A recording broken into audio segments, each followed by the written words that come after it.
हरिपुर नाम का एक गांव था।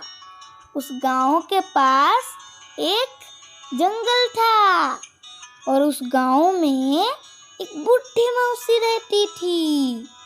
वो एक दिन उसकी बेटी के घर जाने के लिए निकली और उनके पड़ोसी को बोली,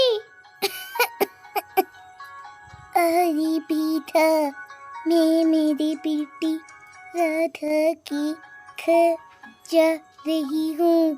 तुम मेरे घर को देखते रहना। इसे बोलकर बूढ़ी मौसी जंगल की ओर चलने लगी, क्योंकि जंगल के उस पार उसकी बेटी के घर थी। ऐसे जाते जाते वो एक बाघ को देखी। उस बाघ को देखकर बूढ़ी मौसी बहुत डर गई और पेड़ के पीछे छुप गई और बोली, अरे अब मैं क्या करूं? ये बाघ तो मुझे खा लेगा।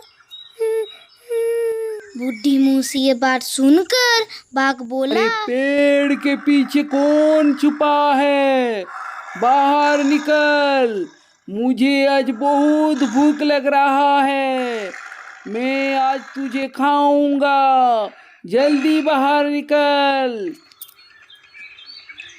बाघ के बात सुनकर बूढ़ी मौसी घबरा तो गई, लेकिन एक प्लान सोची और पेड़ के पीछे से साहस जुटाकर बाहर निकली और बोली, अरे बाघ, तुम अभी मुझे मत खाओ। मैं अभी बहुत दुबली पतली हूँ। अभी मुझे खाने से तुम्हारा पेट नहीं भरेगा।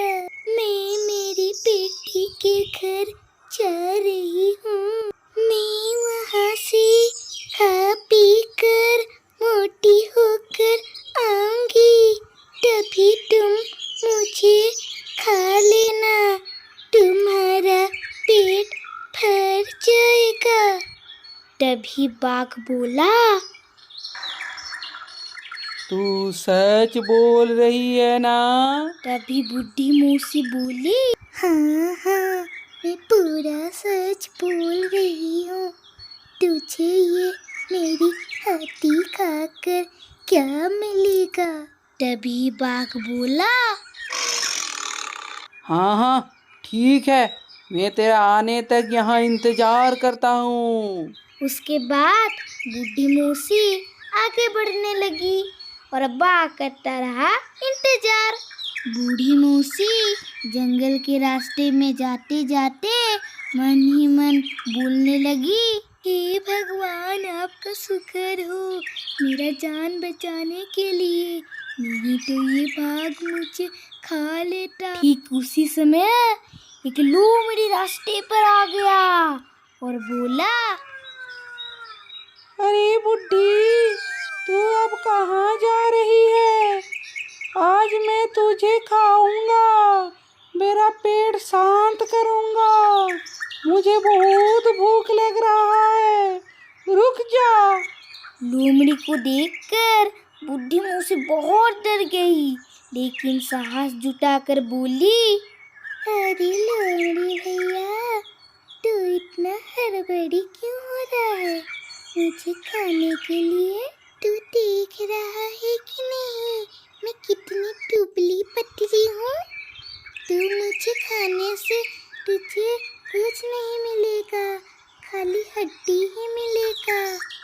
मैं मेरी बेटी के घर जा रही हूँ, वहाँ से खा पी कर मोटी होकर आऊंगी, तभी तू मुझे खा लेना, तेरा पेट भर जाएगा। तभी लोमड़ी बोला, तू झूठ नहीं बोल रही है ना? अरे लोमड़ी भैया, मैं तुझे झूठ क्यों बोलूं?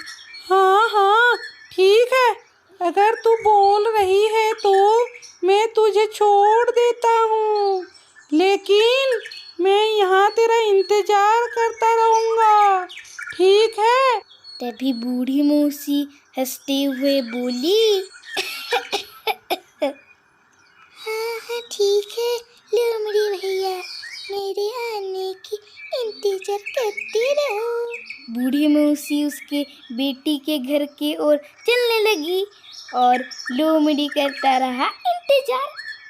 तभी बूढ़ी मौसी मन ही मन बोलने लगी, हे भगवान, आपका शुक्र है, लोमड़ी से मेरी जान बच गई। अरे अरे, मेरी बेटी के घर आ गई है, जल्दी जल्दी चली जाती हूँ। राधा, अरे बेटी राधा, घर में है क्या? बाहर निकल, देख मैं आ गई हूँ, तेरी माँ। तभी राधा बाहर निकली और देखी उसकी माँ आई है और बोली, अरे माँ, तू आ गई, घर के अंदर जाके बैठ जा, थक गई होगी ना, भूख भी लग रही होगी, मैं तेरे लिए खाना लेकर आती हूँ। तभी बूढ़ी मौसी बोली, हाँ हाँ बेटी, तू ठीक बोल रही है, मेरे पेट के अंदर चूहे दौड़ रहे हैं, मैं घर के अंदर बैठती हूँ, तू मेरे लिए जल्दी से खाना ला दे। बूढ़ी मौसी घर के अंदर बैठ गई और राधा स्वादिष्ट स्वादिष्ट खाना लेकर अपने माँ के पास गई। अरे माँ, खाना अच्छा लग रहा है ना? हाँ हाँ, बहुत अच्छा लग रहा है। बूढ़ी मौसी बेटी के घर में रहकर स्वादिष्ट स्वादिष्ट खाना खाने लगी और मोटी हो गई। कुछ दिन बाद बूढ़ी मौसी अपने बेटी राधा को बोली, अरे बेटी राधा, तू मुझे इतना खाना खिलाती कि मैं तो मोटी हो गई, अभी तो मुझे कहाँ चले जाना चाहिए बेटी। तभी राधा बोली, अरे माँ, कैसी बात बोल रही हो? तुम तो मेरे घर आए हुए ज़्यादा दिन भी नहीं हुए हैं, कुछ दिन और रुक जाओ ना। अरे बेटी, तू तो जानती है, मैं तो गाँव में मेरी गाय और भैंस को छोड़ के आई हूँ। अगर मैं यहाँ ज़्यादा दिन रहूँगी तो उनका देखभाल कौन करेगा?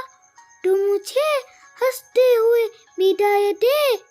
अरे माँ, अगर तुम जाना चाहती हो तो जाओ, लेकिन टाइम मिलने पर जरूर आना, मुझे भूल मत जाना।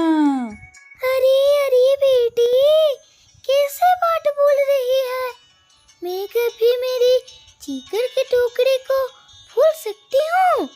मैं जरूर आऊंगी बेटी। घर लौटने की समय जब आई, बूढ़ी मौसी को बाघ और लोमड़ी का डर सताने लगी। ठीक उसी समय उसकी बेटी वहां आकर पहुंच गई और बोली, अरे माँ, तुम क्या सोच रही हो? मुझे भी थोड़ा बताओ ना, मैं तुमको कुछ मदद कर सकती हूँ। अरे बेटी, क्या बोलूं?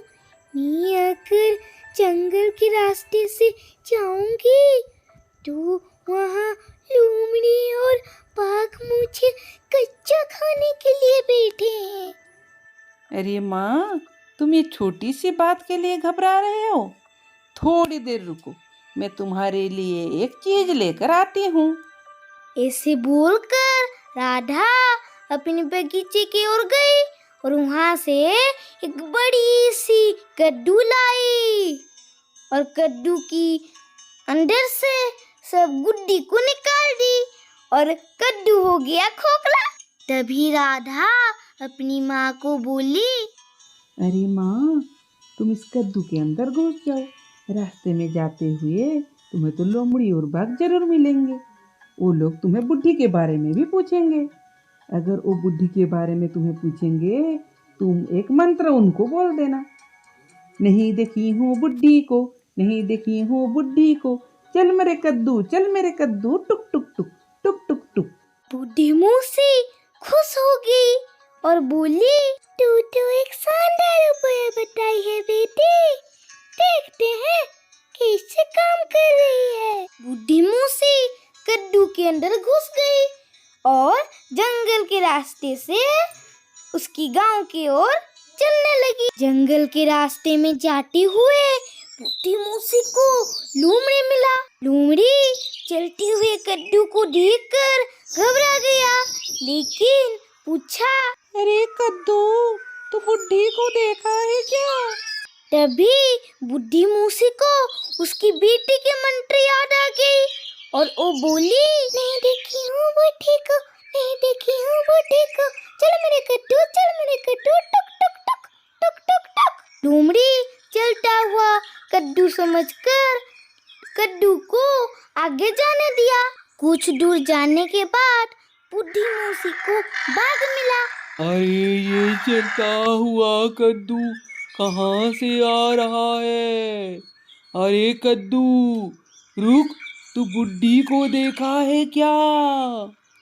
तभी बूढ़ी मूसी अपनी बेटी के मंत्र दोहराने लगी, नहीं देखी हूँ बुढ़ी को, नहीं देखी हूँ बुढ़ी को, चल मेरे कद्दू, चल मेरे कद्दू, टुक टुक टुक टुक टुक टुक।